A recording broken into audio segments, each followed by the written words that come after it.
Hello and welcome guys to another weekly thought. This time we have all the shows, well, except Family Guy. No Family Guy this week. So we have The Simpsons, Bob's Burgers, The Great North, and Bless the Hearts all here for me to talk about. And this video will go more into depth on Simpsons because it's a milestone. And the other three shows are just going to get quick thoughts, so let's get started. And of course, starting with The Simpsons and Manger Things. And I'm not going to post any clips of it because my last video, Disney kept flagging it, so I didn't want to bother. So if you don't see any clips here, you know why. So, and it's another milestone for The Simpsons here, and this time we're talking about the 700th episode. Wow! You know, I still can't believe they made it to 700 episodes. And there was recent news that the show got 44 more episodes, so they're bringing the total now to 757. And I think that's nice to hear, but you guys are here to hear my thoughts on the episode, not me talking about news.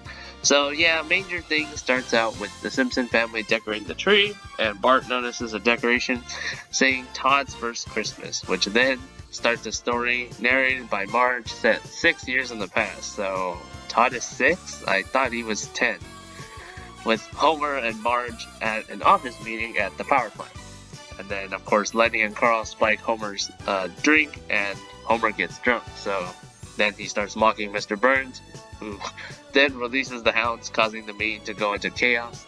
And, of course, Marge then kicks out Homer for Christmas for ruining the party, leaving him nowhere to go. You know, you can see here the setup is very typical of a lot of other Simpsons episodes. You know, even the I won't be home for Christmas, you know, that kind of thing.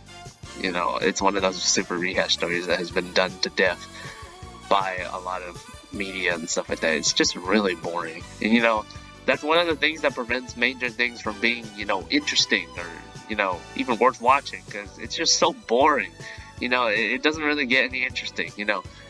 And then Ned Flanders takes Homer's in, and Bart and Lisa get sad that Homer isn't coming back. And, of course, you know, Maude hates it that Homer's there, and she kicks him out when Ned's not looking. You know, seriously, I hated Maude's character in this episode. It was awful, you know, like, she never acted like this in the older episodes. And, you know, like, even the older flashback episodes never had her act like this, you know, even though she's dead, you know. It's just bad character development. It's more like character regression, if you ask me. And so then Moe tells Homer he has a secret room in his house, so he decorates the room. And overhears Lisa and Bart missing their dad, and how they could give up their toys if he could come back. So, you know, yeah, sure, it's sweet and all, but these episodes have been just so driven into the ground, it just takes away, you know. None of the emotion in this episode is earned or anything. I didn't feel like I was being won over by nearly anything. So then Marge allows Homer to come home if he shows her he can do a good thing. So then he decides to make cookies, but then he burns the kitchen. And of course, Maude is pregnant with a baby, and Ned isn't home, so Homer has to help Maude deliver the baby. So he helps her, and then it turns out that Marge saw the whole thing, and she lets Homer come home. You see the problem here, you know, because the episode is just so predictable. I could see everything coming from a mile away, you know, except maybe the Maude pregnant thing.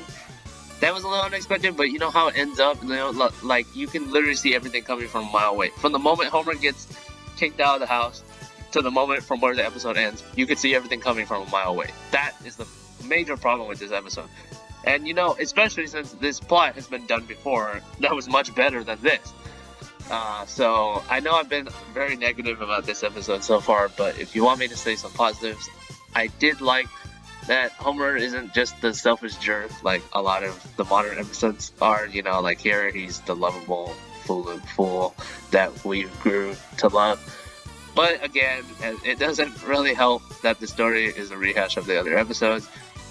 Probably the best thing about this episode was Bart and Lisa hugging in the room, you know, because one thing about The Simpsons that has made it so great over the years is the sibling bonds.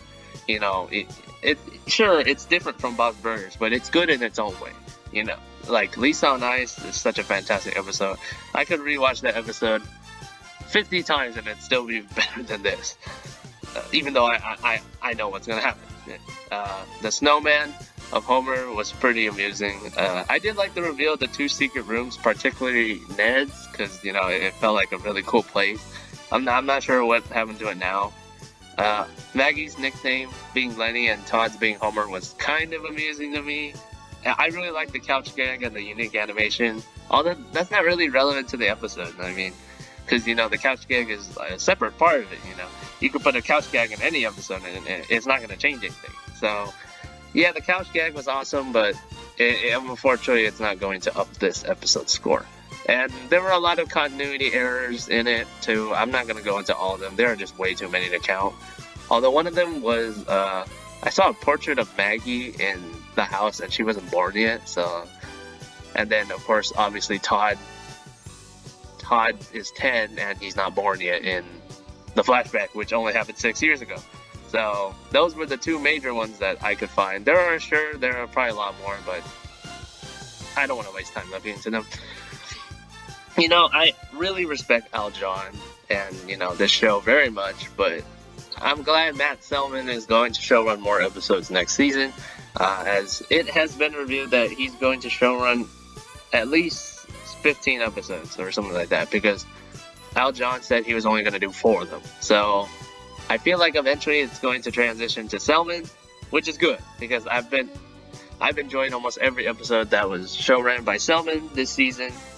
Yet, I think the only one that I enjoyed from Al was Sorry Not Sorry, and that one was just that one was good, but it declines a lot on rewatches, and like, I guess I could say it's solid, but nothing more than that. Manger Things is just nothing. It's just such a nothing episode. It's so disappointing because the 700 episode that Fox didn't spoil anything when it came to plot summary, so I was like, ooh, this might be exciting, but come on, this is just so disappointing. We didn't know it was going to be another cliche episode, and then they just had to slap it like a big fuck you, that kind of thing. We're doing another rehash of another episode. It's just not funny. Like, I'll probably forget this episode happened, even. I literally had to read plot summary on the wiki just to remember what happened, because I didn't want to bother watching this again. Even though it's not the worst of this season, it's really, really disappointing. And unfortunately, I'm going to have to go with this grade letter that I'm giving it on your screen. Anyway, let's move on. On to Bob's Burgers and Sheshank Redumption. This one sees Linda get detained for pooping in a bush in the park when the bathroom in the park is closed, and she gets diarrhea, and then she has nowhere to go, so she poops in the bush and she gets arrested. I quite like this one for a lot of reasons. First off, I thought it was pretty funny. Some of the jokes I liked were Linda talking about eating healthy, because it really is a difficult thing to do, and then I can sort of sympathize with Linda because this stuff has happened to me before. I'm pretty sure it's happened to almost all of us. Even though I didn't publicly defecate, there were times where I couldn't hold it in, and yes, it has happened. I'm sure it's happened to almost all of us before at one point. So, is it really that embarrassing? It's probably not that embarrassing. It doesn't quite land the punch like Poops I Didn't Do It Again did, which I'll be talking about next week, so stay tuned for that. I think the cop should have let it go because, even though, yeah, public defecation is a crime, but I think the cop should have realized the bathrooms were closed and Linda just really had to go. She wouldn't make it home in time. I also kind of felt bad for Bob because Linda just happened to go to jail on the wrong day and the banks were closed and he couldn't take out money. And then he even had to borrow money from Teddy, and there's this amazing scene where they're fighting over a piece of gum. Well, not necessarily fighting over a piece of gum, but like pulling the money, before Bob gives Teddy the gum, and then Teddy says, Bob, you have to promise me that you're going to say underpants at my stand-up comedy improv thing. And I honestly thought that was really pretty amusing, actually even funny. I did find it nice at the end that Louise respected her mom more after going to jail, because Louise has her kind of character. And I absolutely love the ending song. The comedy sketch at the end was awesome. I can't believe Teddy decided to not use underpants after asking Bob if he could. Some parts were a little boring, but I thought this was a good episode.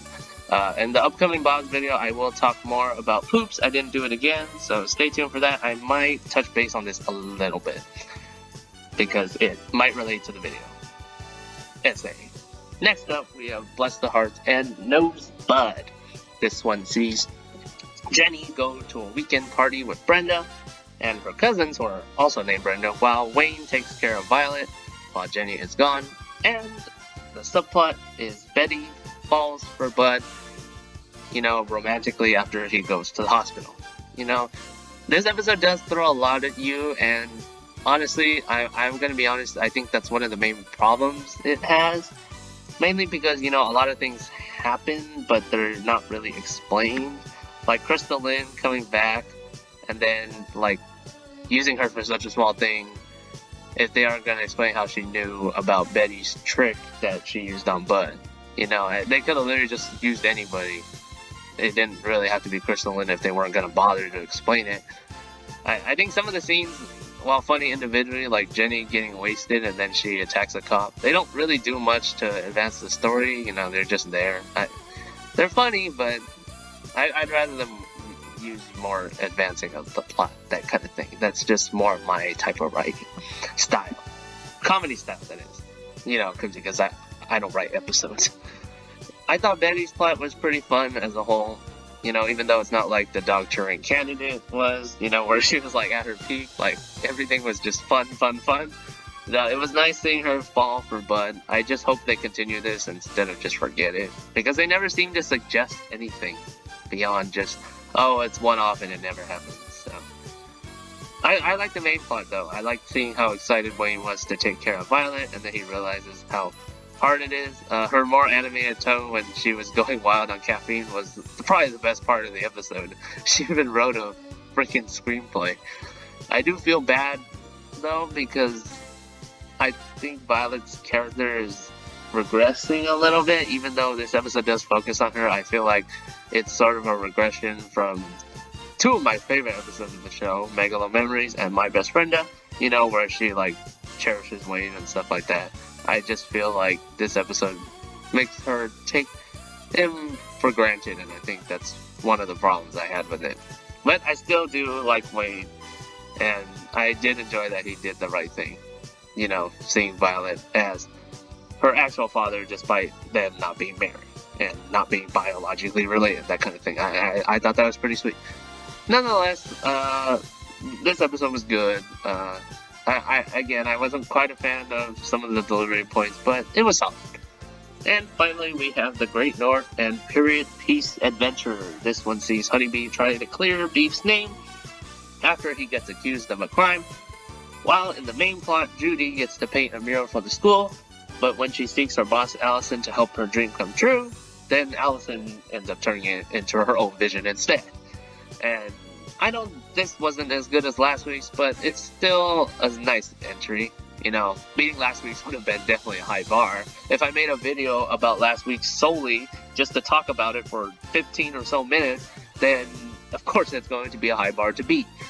I think the subplot was the better of the two. I like seeing more of the townspeople, and Honeybee makes a great detective, and her saying sick bitch to everybody was just so funny. And then Wolf tries to say it too, which even though it doesn't quite land the same way, it sort of works just because it's funny. That's pretty much all I have to say about it. I liked it, but there's not a lot I really want to dive in to talk about. And on the other hand, the main plot is solid, but it's not, that hard-hitting punch that I kind of expect from a lot of Judy's stories. Same with the curling episode. I think the problem here is, it's giving us too much of anger, and I think that's one of the main problems it has. Plus, the main plot doesn't really use the side characters very well. Ham is just there. You could switch him with anyone else. Ham, he was just there. I honestly would have preferred if Ham was with them, with Honeybee and them trying to solve the mystery, and let Judy be by herself. I think that would have been better, to be honest. Because Ham seems to work very well with... Ham does work well with Judy, but here he's just there, so... You could probably put him with anyone else and he would have been a lot better. The curling episode, he was just there too, so... maybe that wouldn't have worked either, but I honestly don't know, to be honest. You know, I thought this would be a great episode to get to know Judy's friends, but they're all just there. They all just exist. Most of the focus is on Judy and her boss, Allison. You know, and Allison's teaching style was not good, and she was way too demanding.